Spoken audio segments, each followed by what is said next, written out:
মনটা খুব ভারী হয়ে আছে, তাই না? একটা অজানা অস্থিরতা আর বিষণ্ণতা আপনাকে সারাক্ষণ তাড়া করে ফিরছে। আপনি হয়তো ভাবছেন, এত কিছুর পরেও কেন আমি ভিতরে ভিতরে নিঃস্ব? কেন আমার মনে কোনো শান্তি নেই?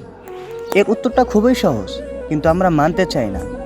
আপনি কষ্টে আছেন কারণ আপনি আপনার রবের স্মরণ থেকে গাফেল হয়ে গেছেন। আমরা দুনিয়ার মোহে পড়ে সেই সত্তাকেই ভুলে গেছি যিনি আমাদের সৃষ্টি করেছেন।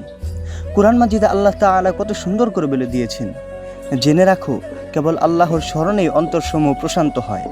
আপনার অশান্ত মনের একমাত্র ঔষধ হলো সিজদা। আপনি যখন আল্লাহর দিকে এক পা বাড়াবেন, তিনি আপনার দিকে 10 পা এগিয়ে আসবেন। ফিরে আসুন রবের কাছে, চোখের পানি ছেড়ে দিয়ে তাকে মনের সব কথা বলুন। দেখবেন যে কষ্টের বোঝা আপনি বয়ে বেড়াচ্ছেন তা নিমেষে হালকা হয়ে যাবে। কারণ সত্যিকারের সুখ দুনিয়ার চাকচিক্যে নেই, আছে কেবল আল্লাহর স্মরণে। এমন ধরনের আরও ভিডিও পেতে চ্যানেলটি সাবস্ক্রাইব করে আমাদের পাশেই থাকুন।